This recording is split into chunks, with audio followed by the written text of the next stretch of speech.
क्योंकि संसार में दो चीजें दुर्लभ हैं। गोस्वामी जी कहते हैं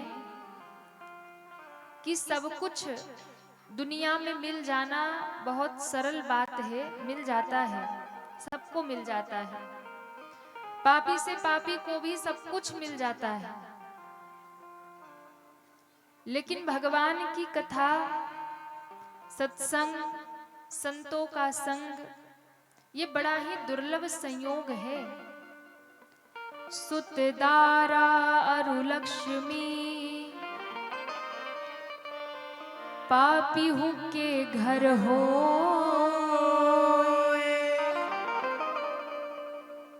पापी से पापी व्यक्ति को भी दो चार चीजें मिल जाती हैं। क्या? सुत यानी बेटा किसी को है तो ये कोई बड़ी बात नहीं है। कई लोग इसी बात का घमंड रखते कि हमारे पास बेटा है। इसी बात के घमंड में कई लोग रहते हैं। जिसके बेटा ना हो उसको ताना देंगे, जिसको बेटी ही हो उसको ताना देंगे, हमारे पास बेटा है। बताओ, बेटा है तो कौन से दुनिया में बहुत बड़ा तुमने नाम कर लिया? हाँ, बेटा है तो कौन सा तुमने पहाड़ उखाड़ लिया? बेटे ही तो आजकल माँ बाप को वृद्धाश्रम पहुंचा के आ रहे हैं। हाँ? बेटी रहती तो कम से कम फिर भी सेवा तो करती है, माँ बाप का सम्मान तो करती है। बेटा तो घर से निकाल रहे माँ बाप को। बताओ, कभी दशरथ जी ने राम जी को वनवास दिया था, पर आज कलयुग के राम तो दशरथ को ही वनवास दे रहे हैं। कौन सा बड़ा सौभाग्य है। तो बेटा भी मिल जाना कोई बड़ी बात नहीं है। सुत दारा यानी परिवार, सगे संबंधी, ये भी हो जाए तो कोई बड़ी बात नहीं है। सुत दारा अरु लक्ष्मी, बहुत धन पैसा बहुत हो जाए तो व्यक्ति घमंड में आ जाता है। अरे हमारे पास तो इतना है, जो चाहेंगे सो करेंगे। धन मिल जाना भी कोई बड़ी बात नहीं है।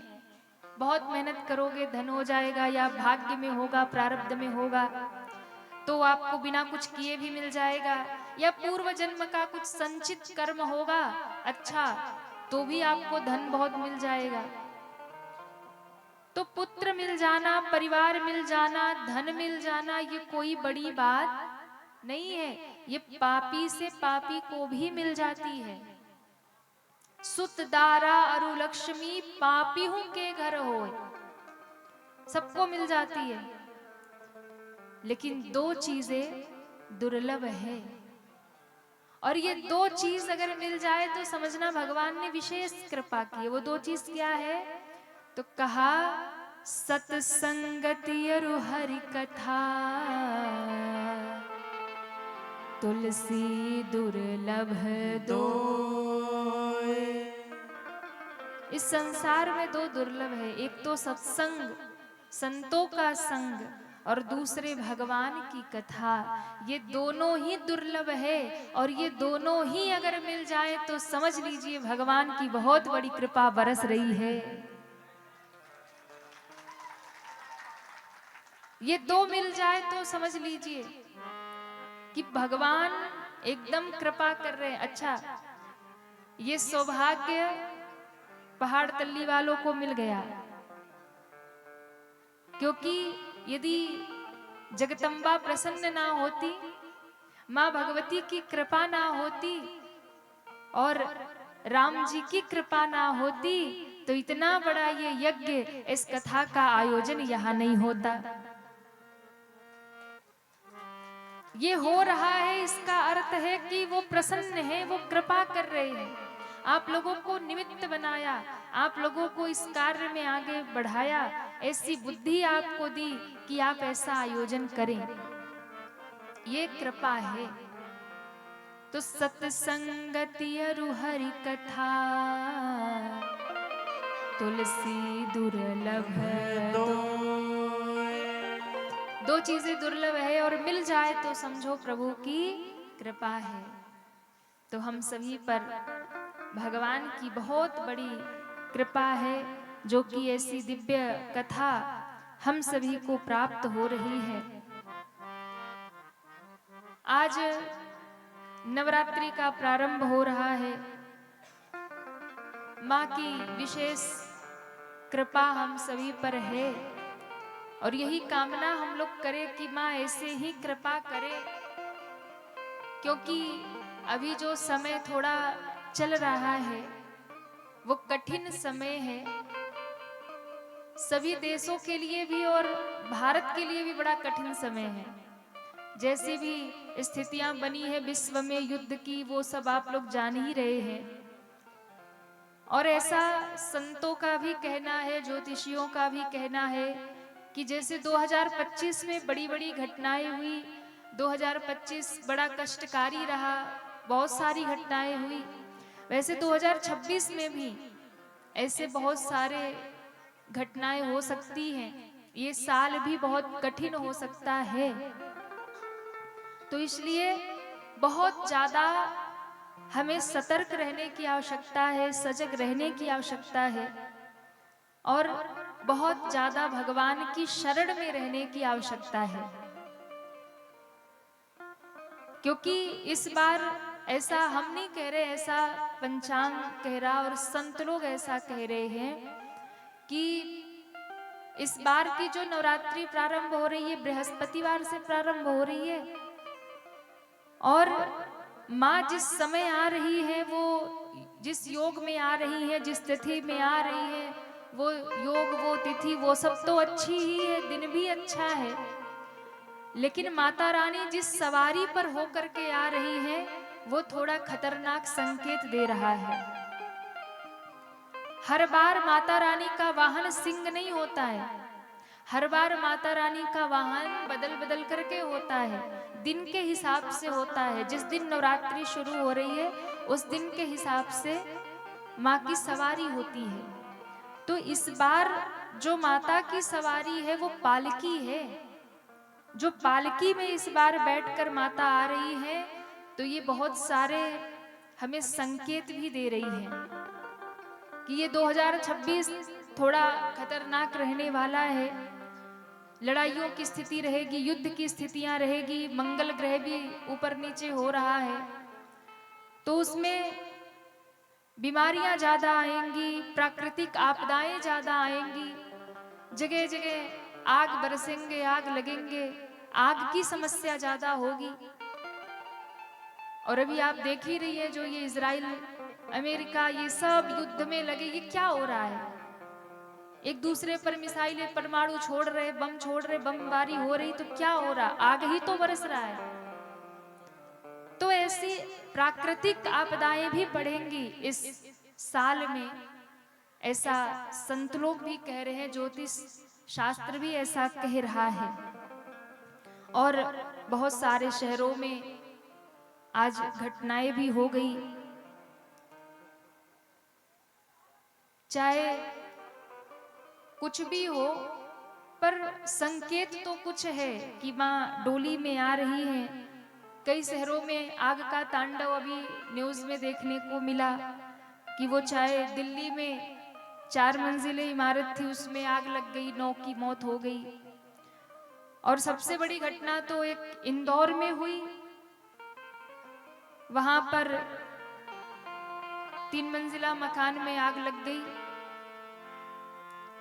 और आग इतनी भयानक थी कि पूरा परिवार ही, लगभग पूरा घर ही जल करके समाप्त हो गया, पूरा परिवार ही, जिसमें 8 की तो मौत हो गई, 4 अभी भी जीवन और मौत के बीच में लगे हैं, घायल हैं बहुत ज्यादा। और इतनी खतरनाक वो आग थी कि ना किसी को बचाया जा सका, ना आग पर काबू पाया जा सका। इलेक्ट्रिक कार में शॉर्ट सर्किट से आग लगी और बड़ी भयानक, ऐसा सारे घर के सिलेंडर फटने लगे, ऐसा लगा कि जैसे कोई बम विस्फोट हो रहा हो। और इतनी खतरनाक वो विस्फोट थी कि पूरा परिवार, अभी एक नई वधू भी थी, गर्भ में बालक था, गर्भवती थी, वो भी शांत हो गई। बड़ी ही दर्दनाक ये घटना हुई है। तो मैं आप सबसे ये बातें क्यों कह रही हूँ? मैं इसलिए कह रही हूँ कि माँ का ये जो संकेत है, ये संकेत है कि आगे ऐसी बहुत सारी घटनाएं होनी है, और अगर इन चीजों से बचना है तो हम सभी को इस नवरात्रि में ज्यादा से ज्यादा माँ की उपासना करनी चाहिए, माँ की आराधना करनी चाहिए। जो 9 दिन का व्रत कर रहे हैं तो अच्छा है, नहीं कर रहे हैं क्योंकि माँ शक्ति है, वो अपने बच्चों की रक्षा करती है।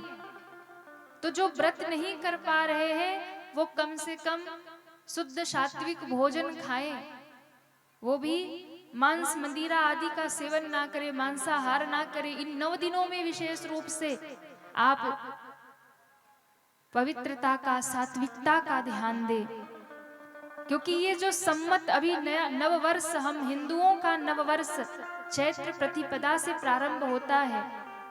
ये जो सम्मत प्रारंभ हुआ है, ये सम्मत है रुद्र सम्मत, यानी कि इसमें रुद्र भगवान का ये बड़ा क्रोध का प्रकोप लग रहा है। रुद्र सम्मत नाम ही है इसका। तो इसमें बहुत सी ऐसी प्राकृतिक आपदाएं होंगी, बहुत सी घटनाएं होंगी, तो इसमें हमें सुरक्षित रहना है। इन 9 दिनों में अपने घर में सुबह शाम दीप जलाएं, कपूर जलाएं, माँ की आरती करें, अपने घर में साफ सफाई रखे, जप तप करे, पूजा पाठ करे, भगवान के नाम का जाप करे, जितनी हो सके पवित्रता रखे, प्रभु का भजन करे, भगवान की शरण में रहे। एकमात्र यही उपाय है और कोई उपाय नहीं है। जो भगवान की शरण में रहेगा और जो भजन करेगा, जो ज्यादा से ज्यादा धर्म से जुड़ा रहेगा, जो ज्यादा से ज्यादा आध्यात्म से जुड़ा रहेगा, उसकी ही रक्षा होगी, उसको ही भगवान बचाएंगे। तो इस बार की नवरात्रि, ये नया सम्मत जो शुरू हो रहा है, ये बहुत सारा संकेत दे रहा है। हम सभी को इस पर ध्यान देना चाहिए और ज्यादा से ज्यादा भगवत भजन करो, भक्ति करो, धर्म कर्म करो, गरीबों की सेवा करो, जरूरतमंदों की सेवा करो, उनका आशीर्वाद लो। इन सब चीजों से वो घटनाएं हमारे जीवन में बच सकती हैं, उससे हमें हमारी रक्षा हो सकती है। इन सब चीजों का हमें विशेष ध्यान देना चाहिए। तो ये 9 दिन का जो पर्व है, इन 9 दिनों में माँ की उपासना करिए, माँ की आराधना करिए, और इन 9 दिनों में बैठ करके राम कथा का श्रवण भी करिए। ये राम कथा आपके गांव में आई है, ये परम सौभाग्य है। जन्म जन्मांतर के पुण्य उदित होते तब राम कथा मिलती है, भगवान की कथा मिलती है। तो इसलिए मैं आप सबसे, आज प्रथम दिवस है, कल से आप लोग पूरे क्षेत्र के लोग जुड़िए और इस कथा का आनंद लीजिए। देखिए, भगवान की जो कथा है, ये कहीं भी सुनने को मिल जाए, कभी भी सुनने को मिल जाए, उसे छोड़ना नहीं चाहिए, क्योंकि राम कथा ही एक ऐसी कथा है जो हमारा जीवन बदल देती है।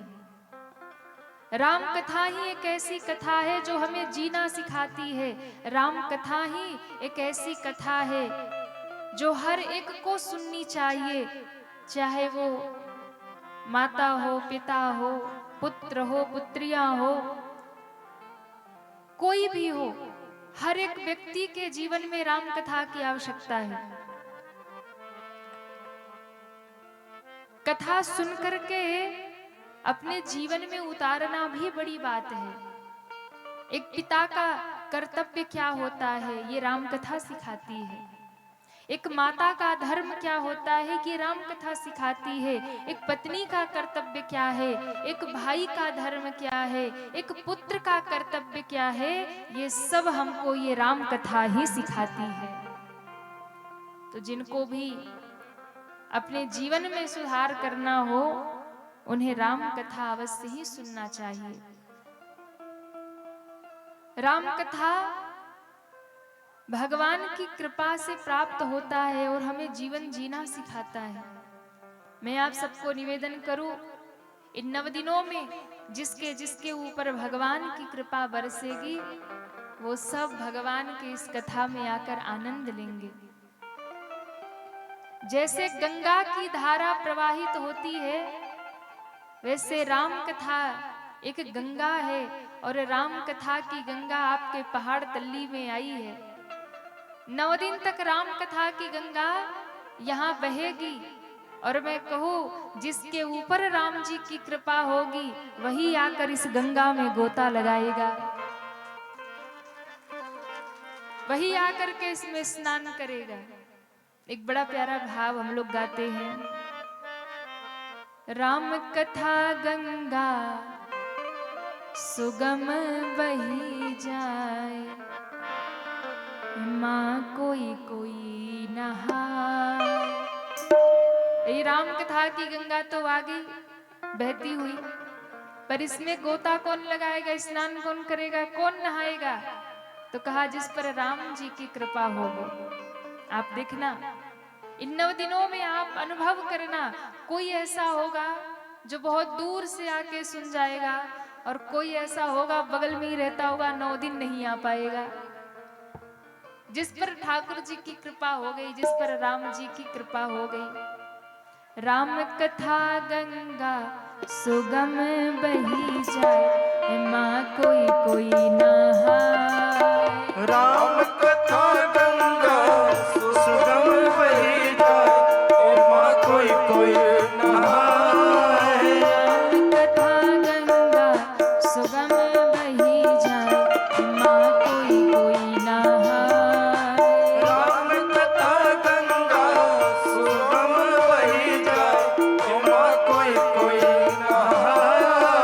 कोई कोई नहाए, माँ कोई कोई नहाए। माँ कोई कोई नहाए। कोई कोई नहाए, माँ कोई कोई नहाए। माँ कोई कोई नहाए। राम कथा जय हो। राम कथा गंगा सुगम बही जाए, माँ कोई कोई नहाए। राम कथा गंगा सुगम बही जाए, माँ कोई कोई सभी नहाए। तालियां बजाते हुए हरि बोल। जय श्री राम।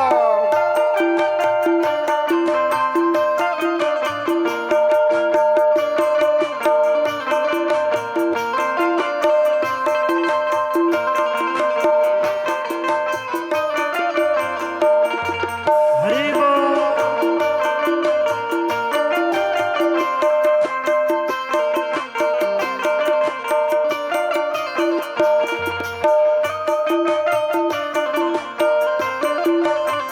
जय जय।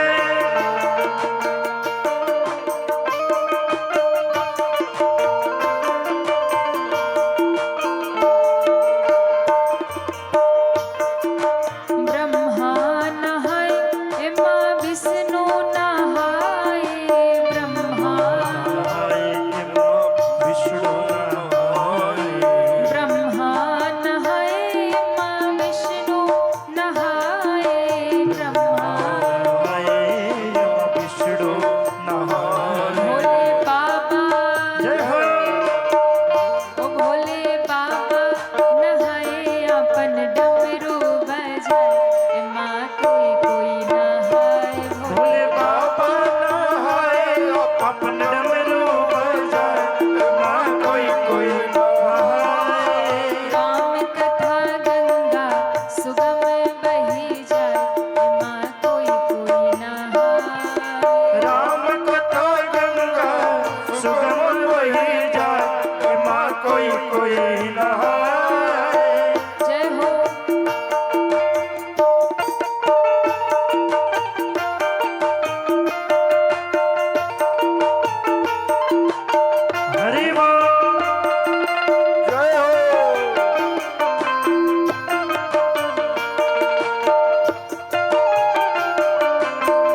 नहाए, राम कथा को गाए, माँ कोई कोई नहाए। बाबा तुलसी नहाए, राम कथा को गाए, माँ कोई कोई नहाए। राम कथा गंगा सुगम बही जाए, माँ कोई कोई नहाए। राम कथा गंगा सुगम बही जाए, माँ कोई कोई नहाए। राम कथा गंगा सुगम बही जाए, माँ कोई कोई नहाए, माँ कोई कोई नहाए, माँ कोई कोई नहाए।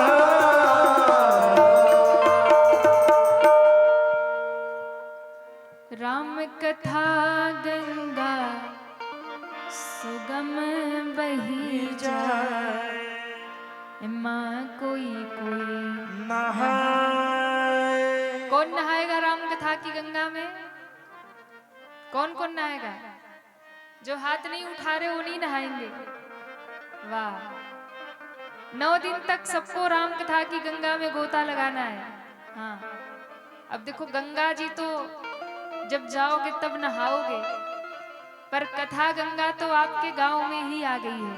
हाँ, उठाइए दोनों हाथ और गाइए, राम कथा गंगा सुगम बही जाए, माँ को नहाए। राम कथा। वाह, इधर के लोग बढ़िया गा रहे हैं। अच्छा, इधर मैया लोग क्यों नहीं गा रहे? भोजन किया कि नहीं? कर लिया? बताओ, हम अभी ऐसे ही बैठे, आवाज नहीं आ रही है आप लोगों की। तनिक जोर से गाइए, राम कथा गंगा सुगम बही जाए, माँ को नहाए। राम कथा।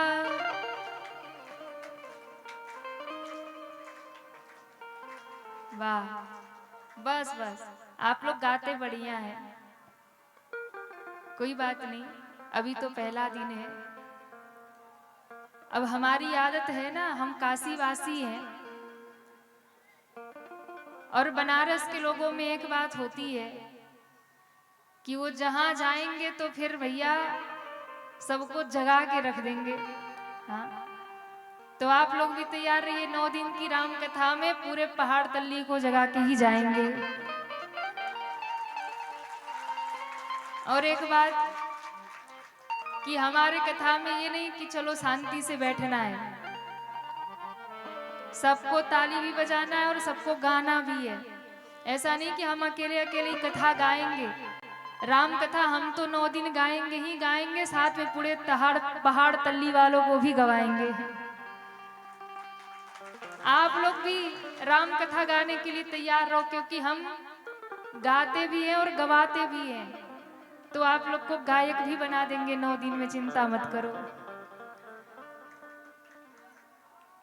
और गाना भी है तो राम कथा, भगवान राम का नाम, भगवान राम के भजन। दुनिया में जितना भी आपने जो भी गाया होगा वो सब तो आपका बेकार चला गया, पर 9 दिन इस राम कथा में बैठकर जो राम जी का नाम आप गाएंगे, वो आपका नाम भगवान के दरबार में जमा हो जाएगा, वो कहीं बेकार नहीं जाएगा, वो गाना भी आपका सार्थक हो जाएगा जो राम जी का नाम आप यहाँ बैठ करके गाओगे। क्योंकि संसार में अगर कुछ गाने लायक है तो राम जी का नाम है, उसे छोड़कर कुछ और गाने लायक नहीं है। राम का नाम छोड़ करके बाकी और कुछ जो आप गाते हैं वो सब बेकार है, पर सार्थक वही है जिसमें भगवान का नाम हो। वो कौन सा भजन एक गाते हैं ना, जिस भजन में राम का नाम न हो उस भजन को गाना ना चाहिए। जिस भजन में राम का नाम न हो उस भजन को गाना ना चाहिए। वैसे ये लिखा भी थोड़ा सा गलत है। क्यों? इसमें लिखा है जिस भजन में राम का नाम ना हो। अरे भाई, भजन का मतलब वही हो गया जिसमें राम का नाम हो। ऐसा कोई भजन ही नहीं जिसमें राम का नाम ना हो। इसलिए वो गीत नहीं गाना चाहिए जिसमें राम का नाम ना हो। बाकी जिसमें भी राम का नाम गाओगे वो तो भजन ही बन जाएगा। हाँ? राम का नाम तो आप जिसमें भी गाओ वो भजन। बाकी भजन ऐसा नहीं है। भजन भजन का मतलब ही है भगवान का नाम। तो इसमें लिखा जिस भजन में राम का नाम ना हो। तो भजन का मतलब जो भजन है उसमें तो भगवान के नाम है, तभी वो भजन है। नाम नहीं तो फिर भजन कैसा? वो तो गीत हो गए फिर।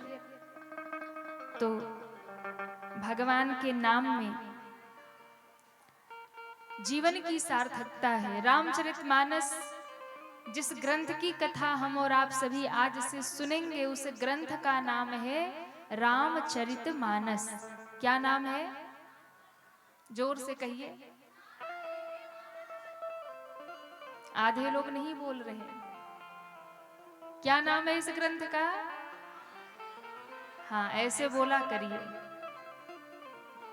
क्योंकि जब बोलेंगे यहां बैठ के ना, तभी भीतर का पाप बाहर निकलेगा, खत्म होगा और भक्ति भीतर प्रवेश करेगी। यहां बैठकर गाने से और बोलने से।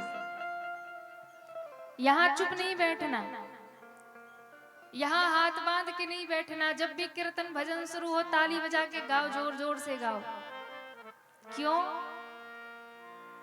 दुनिया में लड़ाई झगड़ा करना हो तो इतना जोर से चिल्लाएंगे 4 गांव पता चले। राम कथा में आके बैठेंगे तो बोलेंगे ही नहीं। ध्यान रखना, जब कहीं लड़ाई झगड़ा करना हो तो मुंह पे ताला लगा लो, हाथ में रस्सी बांध लो। पर कथा सत्संग में जाओ तो हाथ से ताली बजाओ और मुख से जितना हो सके जोर जोर से भगवान का नाम गाओ, कल्याण हो जाएगा।